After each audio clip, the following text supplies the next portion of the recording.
بسم اللہ الرحمن الرحیم۔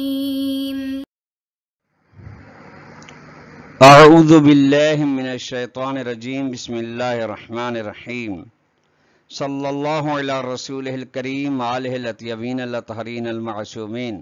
السلام علیکم ورحمۃ اللہ وبرکاتہ۔ دروس فی علم الاصول حلقہ ثالث کا سبق نمبر 58 آغاز کر رہے ہیں،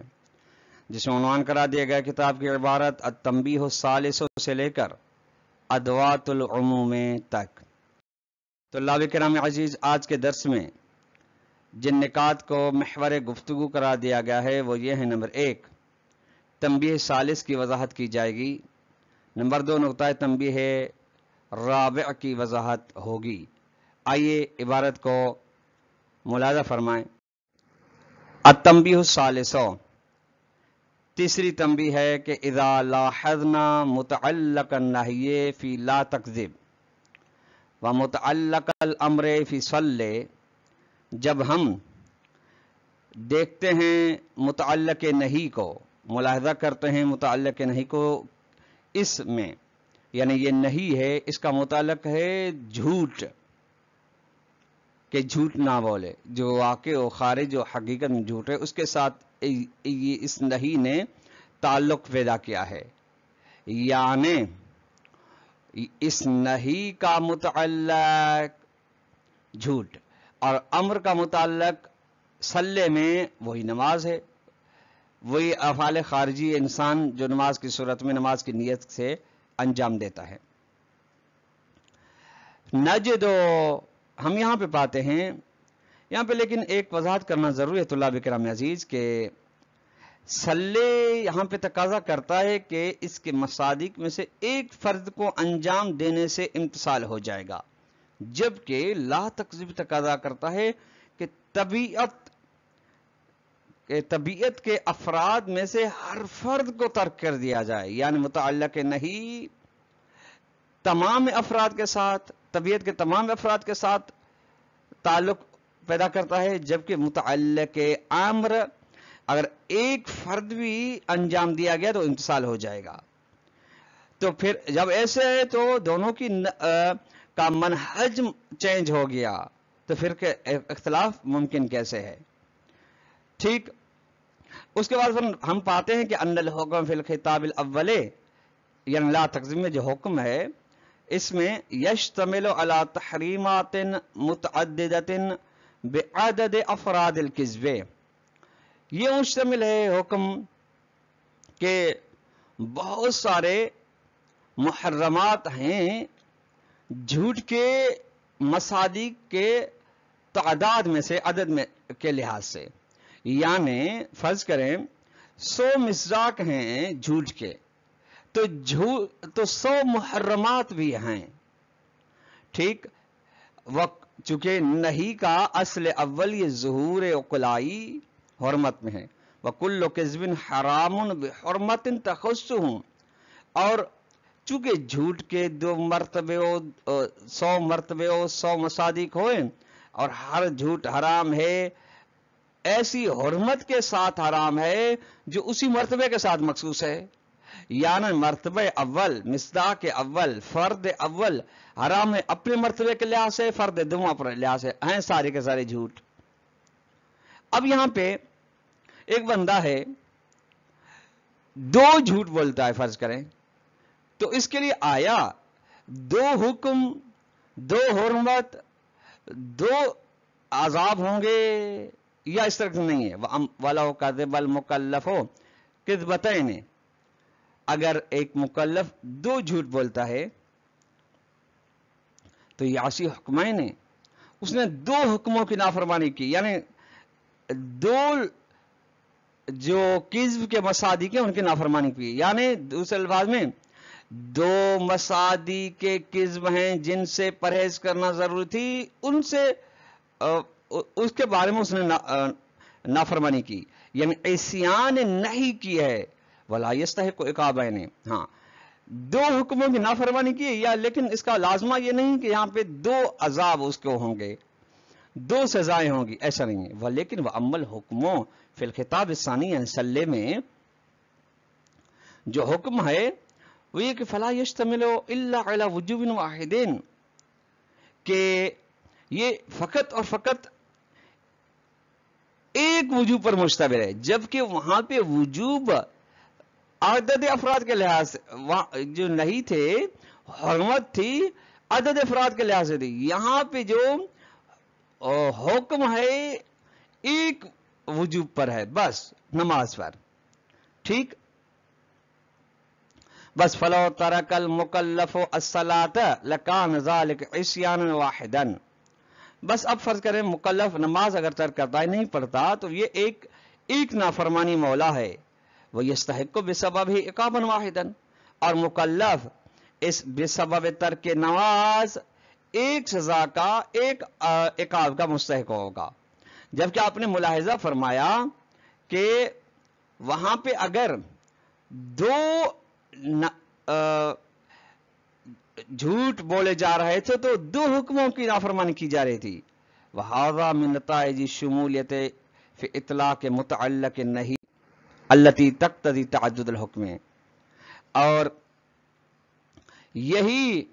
نتیجہ ہے شمولیت کا جو متعلق نہیں کے اطلاق کے اندر ہے، جو تقاضا کرتی ہے کہ تعدد الحکم، کہ حکم متعدد ہے. والبدلیت یہ یعنی ہذا من نتائج شمولیت، یعنی وہی اطلاق شمولی، اور ہذا من نتائج بدلیت یعنی اطلاق بدلی فی اطلاق متعلق الامر، متعلق امر کے اطلاق میں، الذی وہ اطلاق یقتضی وحدت الحکم، جو حکم کے ایک ہونے کا تقاضا کرتا ہے. یعنی نتیجہ یہ ہوگا شمولیت کا تقاضا متعلق امر میں وحدت حکم ہے، جبکہ متعلق نہیں میں تعدد حکم ہے. یعنی متعلق امر میں وحدت حکم، جبکہ متعلق نہیں میں تعدد حکم ہے. اس کے بعد شہید صدر فرماتے ہیں ولیکن قد یتجاوز ھذا، لیکن یہ بات کا بسا اوقات کبھی کبھی تجاوز کرتی ہے، یعنی اسی مرحلے پر نہیں رکتی. لیکن وَيُفْتَرَضُ النَّهْيُ فِي حَالَةٍ لَا يُعْبَرُ إِلَّا عَنْ وَاحِدٍ. نہیں کو فرض کیا جاتا ہے ایک ایسی حالت میں جہاں پہ تعبیر نہیں کیا جاتا نہیں کو سوائے ایک کے بارے میں، یعنی فرد واحد کے بارے میں. مثلا کما فی النہی المتعلق بماہیت لا تقبل تکرارا من قبل لا تحدث، جس طرح کہ متعلق اس نہیں کے بارے میں جو تعلق رکھتی ہے ایک ماہیت کے ساتھ، یا نہیں کا تعلق ایک ماہیت و حقیقت کے ساتھ ہے، وہ ماہیت و حقیقت تعدد پذیر نہیں، تکرار اس میں نہیں ہو سکتا، بار بار نہیں ہو سکتا. مثلا لا تحدث کہ فرض کر نماز میں کے اندر آپ حدث سرزد نہ کریں، سرزد اصغر ہو یا اکبر ہو، بناء علی ان الحدث لا یتعدد. حدث ماہیت ہے، ایک ایسی ماہیت ہے کہ جو قابل تکرار نہیں. یعنی حدث ہوا تو ہوا، حدث یہ ہے ہوا یا نہیں ہوا، نہ کہ بس تھوڑا ہوا زیادہ ہوا، ایسے نہیں ہے، یا ایک دفعہ ہوا یا نماز میں 3 دفعہ ہوا، نہیں، ایک دفعہ ہوا تو ختم ہو گئی نماز. بس ففی هذه الحالت یکون تحریم واحدا، جب متعلق نہیں ایک ایسی ماہیت ہے جو قابل تکرر و تبعیض پذیر نہیں ہے، تو یہاں پہ جو حرمت ہے، نہیں کا نتیجہ، نہیں کا ظہور جس چیز میں ہوتا ہے وہ حرمت بھی ایک ہوگی، یعنی عقاب بھی پھر ایک ہوگا. کما ان الوجوب فی صلی واحد، جس طرح کہ وجوب صلی میں ایک ہے. ولیکن ما ھذا نلاحظ ان هناك فارقا يظل ثابتا بین الامر والنہی اور بین الوجوب والتحریم. لیکن شہید صدر فرماتے ہیں اس کے ساتھ ہم دیکھتے ملاحظہ کرتے ہیں کہ یہاں پہ فرق قائم ہے، ثابت ہے امر و نہی کے درمیان میں ایک مرحلے میں، اور دوسرا یا یوں کہیں کہ وجوب و حرمت کے درمیان. وجوب کے اندر امر کا ظہور ہے، حرمت کے اندر نہیں کا ظہور ہے. یعنی آپ یوں کہیں گے فرق واضح سا ہے، قائم ہے وہ فرق یہ وہ فرق یہ کہ ان الوجوب الواحد المتعلق بطبیعت، ایک وجوب جس کا تعلق طبیعت کے ساتھ ہے. کون سی طبیعت؟ لا يستدعي الا الاتيان بفرد من افرادها، جو تقاضا نہیں کرتی فقط یہ کہ اس کے کسی بھی مصداق کو انجام دے. فرض کرے صلی ہے. واما تحریم الواحد المتعلق بها، وہ حرمت جس نے طبیعت کے ساتھ تعلق ہے، فهو يستدعي اجتناب كل افرادها، یعنی لا تکذیب ہے تو لا تکذیب یعنی 100 مصادیق 100 مصادیق میں سے جب آپ تمام کو ترک کریں گے تب یہ حرمت سے بچ پائیں گے. ولا يكفي ان بترک بعض الافراد، اور یہ کافی نہیں کہ بعض مصادیق کے متعلق نہیں کو ترک کیا جائے، بعض کو ترک نہ کیا جائے بلکہ انجام دیا جائے. یہاں پہ اگر بعض کو ترک کیا جا رہا ہے بعض کو انجام دیا جا رہا ہے تو اس کا مطلب یہ ہوگا کہ آپ نے مقام نہی میں عصیان کیا ہے، نافرمانی کی ہے. وَهَذَا الْفَارِقُ لَيْسَ مَرَدُّهُ وَهَذَا الْفَارِقُ لَيْسَ مَرَدَّهُ إِلَى الْاخْتِلَافِ فِي دَلَالَةِ اللَّفْظِ أَوِ الْإِطْلَاقِ. اب یہ فرق جو ہوا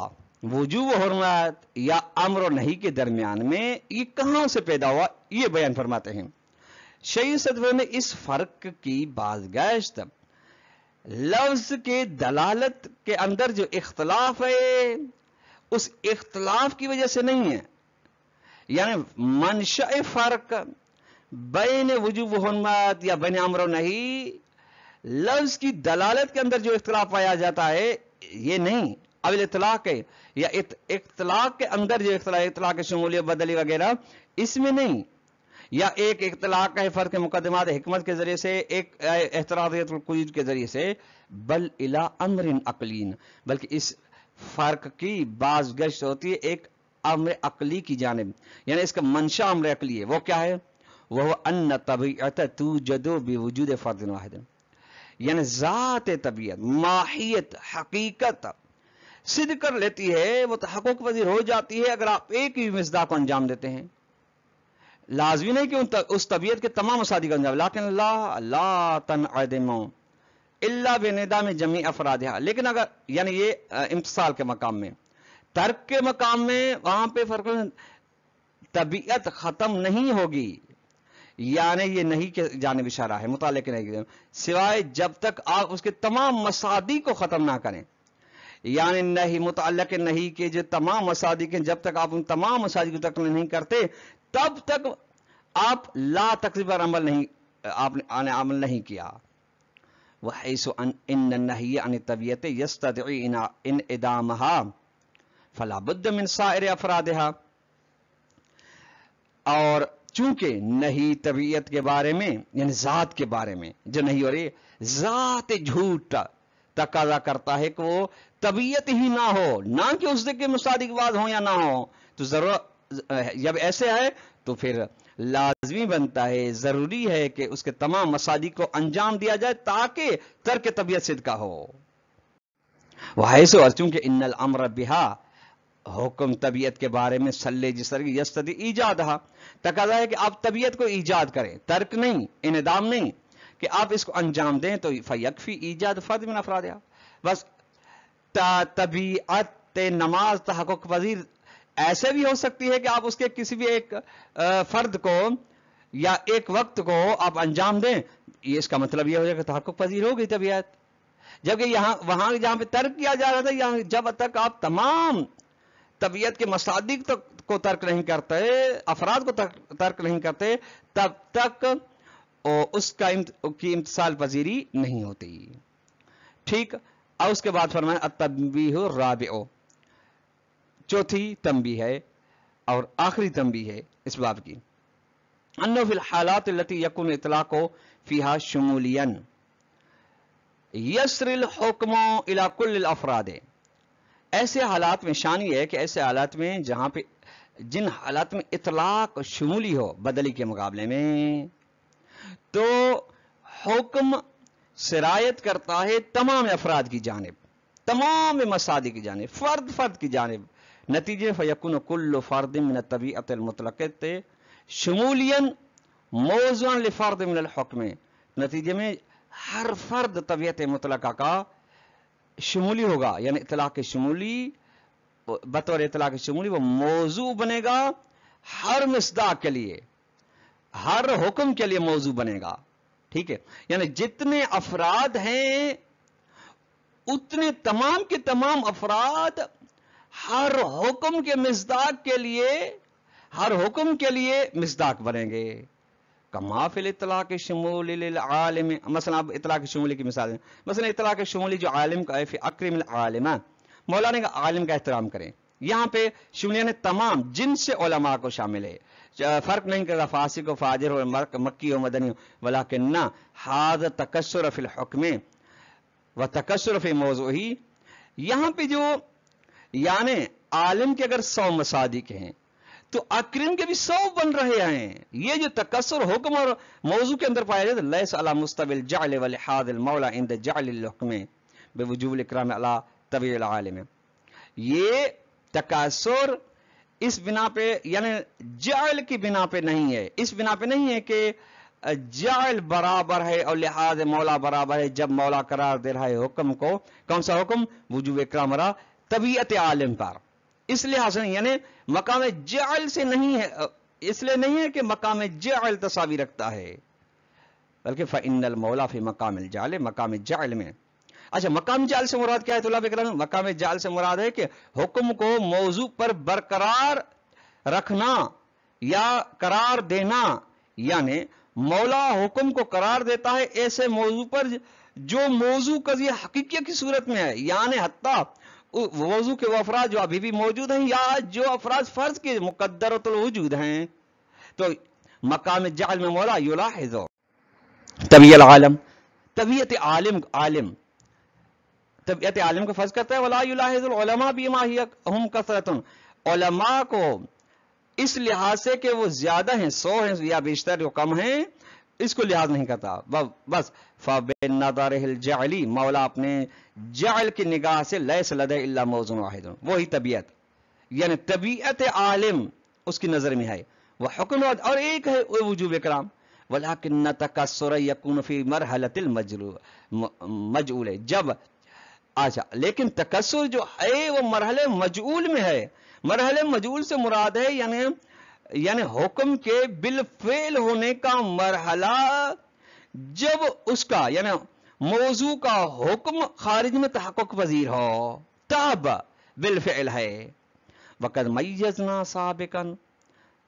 بین الجعل اور ہم نے وضاحت دے دی ہے مقام جعل و مجعول کے درمیان گزشتہ میں، وعرفنا اور جان کر ہیں کہ ان فعلیت المجعول تابعۃ لفعلیت موضوع خارجا، کہ مجعول یعنی حکم کے بالفعل ہونے کا مرحلہ تابع تب ہے جب خارج میں مصداق ہوگا، بالفعل ہوگا، نہ کہ فرض کیا جا رہا ہو، یعنی قضیہ خارجیہ کی صورت میں موضوع ہو، بس نتیجے میں فیتکسر وجوب الاکرام المجعول فی المثال تبعا لتکسر افراد العالم فی الخارج، بس وجوب اکرام جس کو جعل کیا گیا مثال میں یعنی حکم، وہ کثرت پیدا کرتا ہے پیروی کرتے ہوئے جب افراد عالم خارج میں زیادہ ہوں، کثرت سے ہوں، 100 ہوں، بیشتر ہوں، 50 ہوں، بس والخطاب الشرعی، جو خطاب شرعی ہے اس کا مفادہ مدلول تصدیقی، اس کا معاف کیجیے والخطاب الشرعی مفادہ مدلول تصدیقی، خطاب شرعی کا مفہوم اور مدلول تصدیقی انما هو الجعل، مجعول نہیں جعل ہے، ٹھیک ہے؟ ایل حکم علی نحو قضیت الحقیقت، چاہے قضیہ حقیقت کی صورت میں ہو، ولیس ناظر الی فعلیت المجعول، اور اس کا تعلق یعنی خطاب شرعی کا تعلق ناظر نہیں ہے مجعول کے بالفعل ہونے کی جانب، وہذا یعنی ان شمولیت وتکسر الحکم فی موارد الاطلاق الشمولی انما یکون فی مرتبۃ غیر المرتبۃ التي هي مفاد دلیل، یعنی شمولیت یعنی حکم کا زیادہ ہونا اطلاق شمولی کے مقام، یہ کثرت تکسر حکم ہوگا ایسے مرحلے میں جو اس مرحلے کے علاوہ ہوگا جو مفاد دلیل ہے، ہونا صح القول، یہیں سے یہ بات کرنا صحیح ہے کہ بأن سریانہ سے رعایت کرنا حکم کا بمعنی تعدد الحکم حکم کا متعدد ہونا و تکسر ثابت ہے، اور حکم کے اندر جو کثرت ثابت ہے یہ بقرینۃ الحکمت ہے، قرین حکمت کے ذریعے سے جو ثابت ہے. یہ بھی ان سریان لیس من شؤون المدلول الکلام، یہ مدلول الکلام کے مراحل میں سے نہیں ہے، بل ہوا من شؤون عالم التحلیل والمجعول، بلکہ مقام یہ حکم کا سرایت کرنا تمام افراد کی جانب، یعنی جتنے افراد اتنے حکم کے اقسام و انواع بنے گی، یہ عالم مجعول کے شؤونات میں سے ہے، نہ کہ عالم جعل کے شؤونات میں سے ہو. طلاب کرام عزیز، آج کا درس اپنے اختتام کو پہنچا. والسلام علیکم ورحمۃ اللہ وبرکاتہ.